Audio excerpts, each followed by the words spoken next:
out there? My name is Dave, and I'm your host on Zilog and Moto, the channel dedicated to collecting and reviewing every English language Sega Master System, Genesis, Sega CD, and 32X game out there, by providing in-depth looks at both the physical package and the game itself on original hardware in an effort to give a proper historical look at these titles.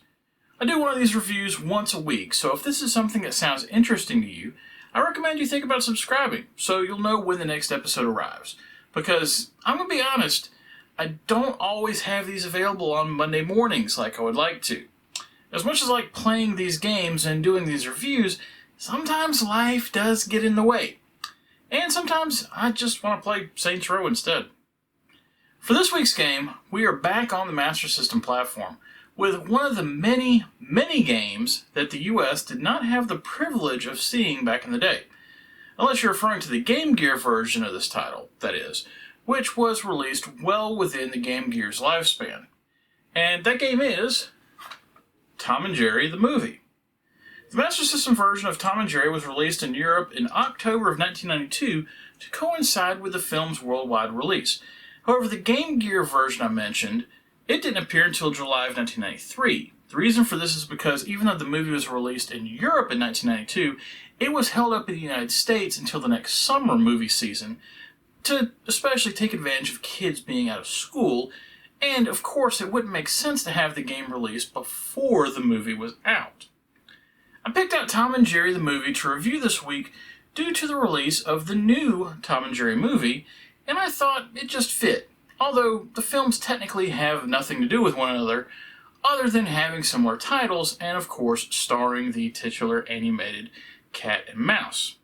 Also, while the new film is a mix of animation and live action similar to Who Framed Roger Rabbit, the Tom and Jerry movie of 1992/1993 uses all classical animation similar to the original Tom and Jerry cartoons. If you're not familiar, Tom and Jerry is a series of cartoons that started in 1940 starring a gray cat named Tom and a brown mouse named Jerry that was originally developed by William Hanna and Joseph Barbera to compete with Warner Brothers' Looney Tunes and Disney's Merry Melodies.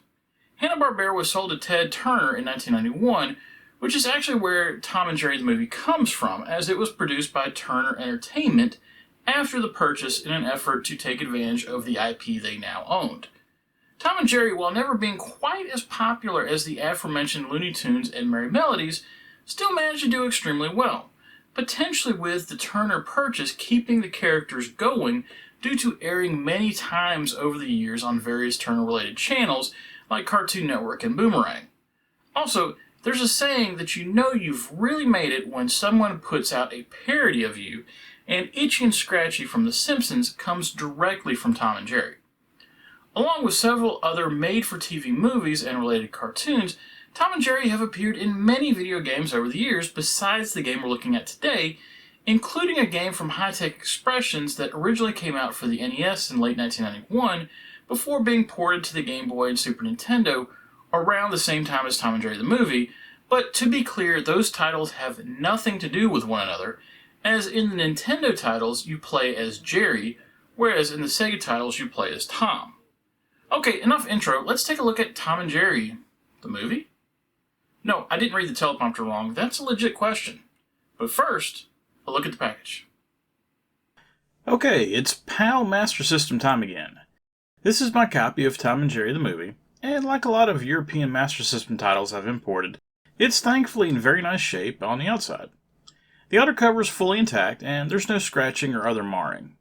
The hang tab has been removed at the top, unfortunately, but at least they did a decent job of cutting it off. The inner cover is in great shape as well, and still remains very colorful about 29 years later. There's no sun bleaching or water damage, but there is a weird little spot in the inside of the spine where a price tag had been inserted. People, if you're going to put price tags on clamshells, put them on the outside. I can't believe I have to say this. At least it's relatively minor, but this being on the spine is gonna bug me because it's what you see when it's on the shelf. Tom and Jerry the Movie has the 1992 and later Master System release look to it, very similar to what we saw with Asterix back in episode 84. And in fact, seeing that the cover similarity gave me a lot of hope for this game when I looked at it to pick out last week, just due to how alike the covers looked. But as the saying goes, you should never judge a book by its cover, or in this case, a Master System title. More on that in a bit, I don't want to spoil too much yet. Regardless of game quality, this is a great cover, and like with Asterix, I like the proper artwork and title at the bottom of the screen, which is just a slightly less shiny version of the original title art from the movie. This combined with the assortment of different screenshots in the background makes for a very appealing cover. Flipping over, just a quick note on the spine. I don't remember if I've mentioned this before or not, but note how not only is the title logo on the spine, but there's also a picture inset from the cover as well, and I really like that formatting. These later Master System releases all look really nice on the shelf, and a lot of that is due to that picture that was added. Now, officially onto the back, and this time we've got 7 languages back here, up from the earlier Master System releases which only had 6. Along with English, German, French, Spanish, and Italian, there's also Swedish and Dutch at the bottom. I'm not sure how Sega determined which languages to add to these releases, but it's interesting that they went with Swedish and Dutch instead of Portuguese. Anyway, as you might have guessed, the flavor text is kept pretty simple and short so that there be space for all 7 of the languages. But, like on the front cover, the 4 screenshots on the back are of great quality and show off 4 of the game's 6 levels, or rounds, as it were. Opening up the box, and while the cartridge is in good shape, the manual is a little bit less so. I've certainly seen worse, and there's no tears, so that's nice. I'm just going to tell myself that those smudges are some sort of chocolate and move on. As far as the manual goes, it's a little thinner than I'm used to seeing on a PAL release, but that's just due to the fact that Tom and Jerry is a relatively simple game, so there's not a ton to explain. There's still a decent amount of pictures, and even a breakdown of all 6 levels in the game. There's one thing here though that leaves me scratching my head. If we flip all the way to the back, there's a high score table, as was somewhat common in Master System and early Genesis releases, although I don't recall seeing it in one of these Euro games previously. I probably just missed it though. The curious thing is that there's no scoring in Tom and Jerry, so I don't really know what someone would be expected to write down. Maybe the level they got to? Something tells me someone just reused a template from a previous game, and they forgot to take this out. Okay, let's get to the game and see if Tom and Jerry the movie lives up to its name. As I mentioned earlier, Tom and Jerry the movie was released in the 1992-1993 time frame, just after Turner Entertainment's purchase of Hanna-Barbera, and as such, this game was licensed directly to Sega from Turner, and then developed internally with Sega handing off to Sims, who worked on a lot of Master System and Game Gear titles from 1989 to 1994, including Slapshot, which we looked at last year in episode 78, and later on titles that are very sought after, like Master of Darkness, Masters of Combat, and Buggy Run. And no, I don't have any of those 3 yet, but I've almost bought Master of Darkness about 20 times now. Soon.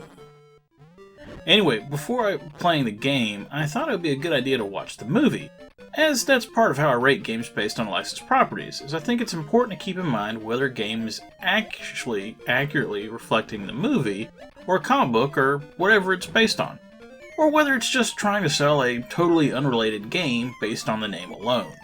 As you can imagine, a game that actually gives a sense, or at least a similar experience to watching the original source material, is vastly preferred to something just doing their own thing.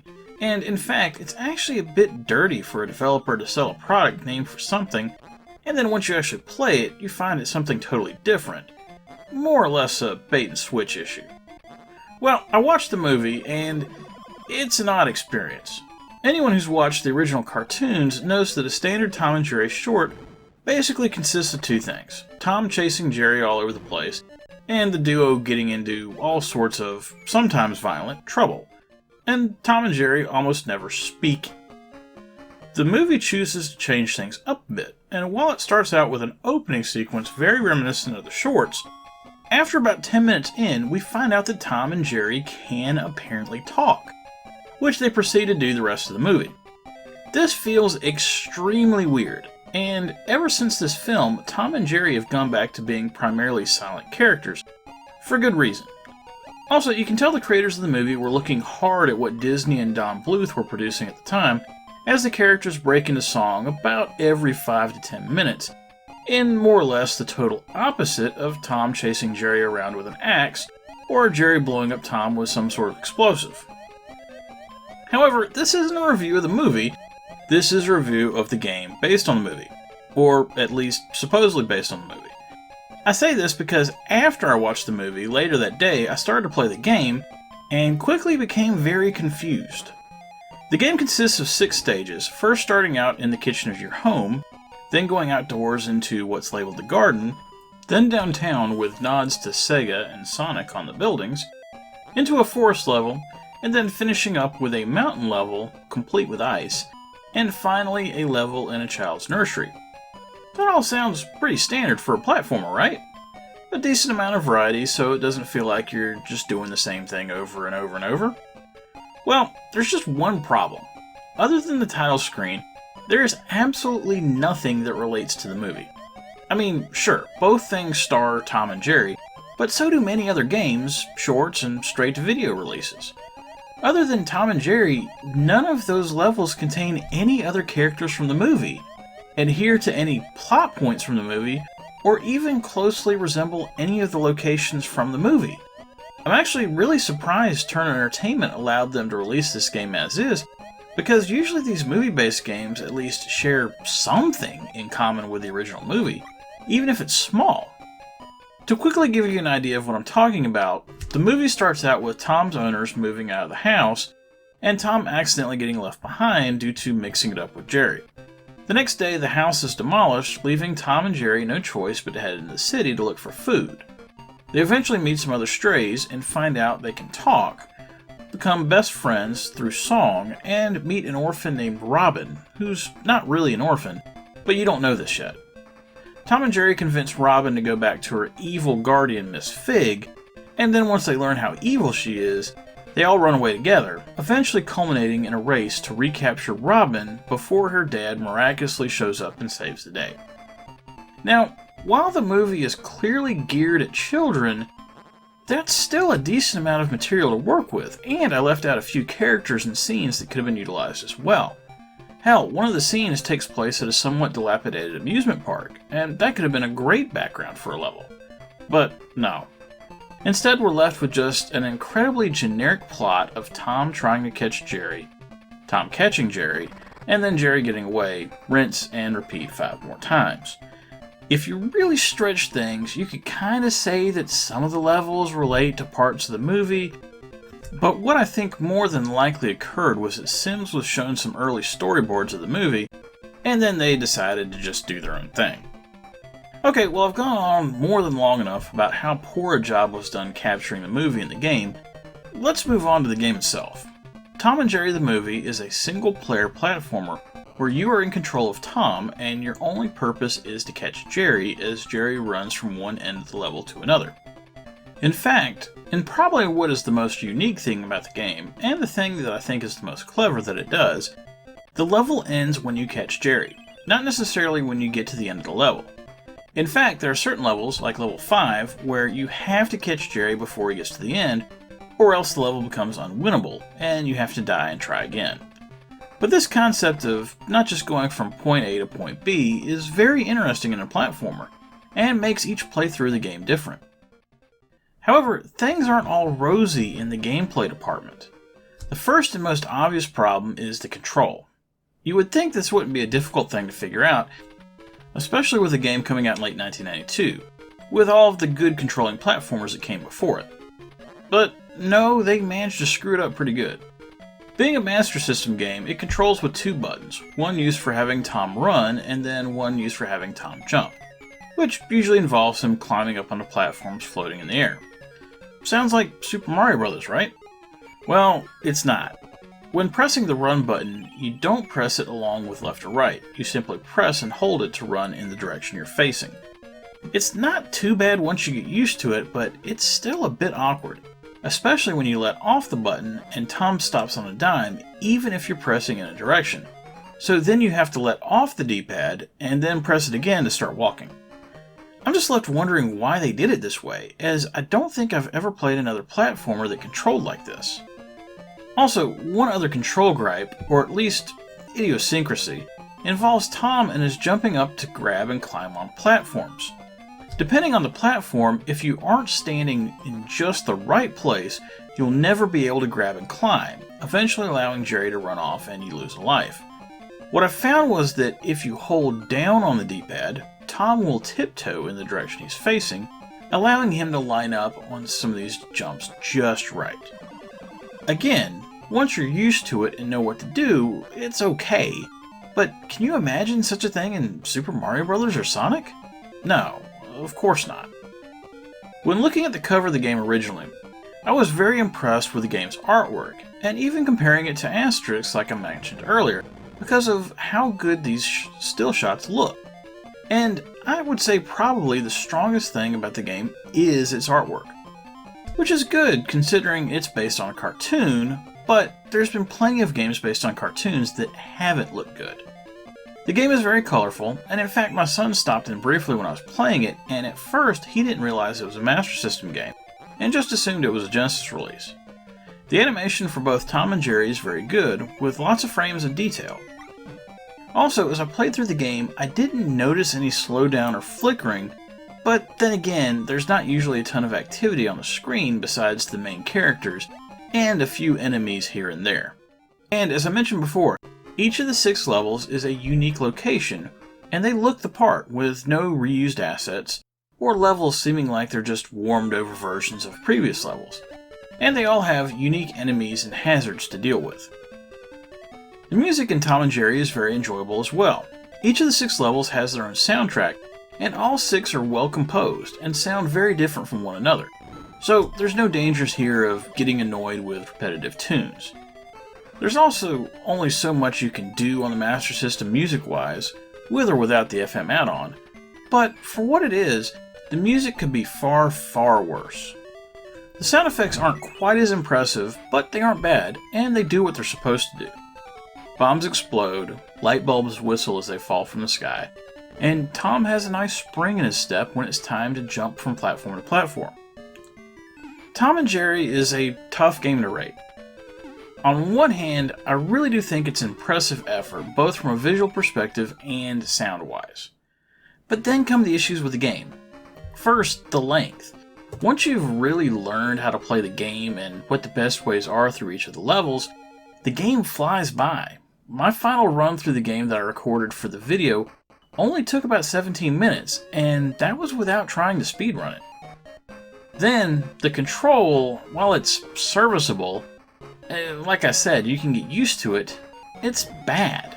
If it wasn't for the fact that the game was relatively easy, those controls might not be quite so forgivable. And finally, the fact that the game literally has nothing to do with the actual movie has to lose at points. It would have been better to just call it Tom and Jerry and be done with it. This may sound harsh, but I'm only giving Tom and Jerry the movie 1 out of 5 stars. If you're a Master System fan and you really like platformers, you might want to give this a look, but don't say I didn't warn you. Everyone else, you're probably better off pretending this doesn't exist. Ironically, just like the movie it's not based on. Okay, that was Tom and Jerry the movie for the Master System. You know, I gave this game a pretty poor score, but I've got to say I definitely have played a lot worse games, some of which have been featured on this channel already.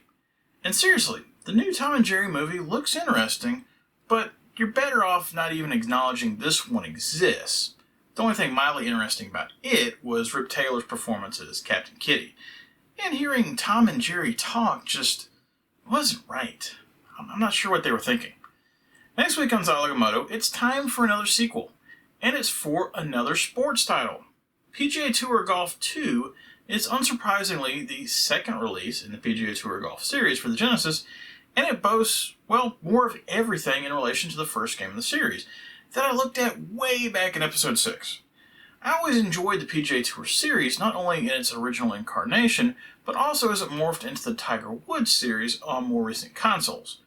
Also, in a strong showing, that original PGA Tour Golf merited a 3-star rating, so I'm curious to see if PGA Tour Golf 2 can take things to the next level.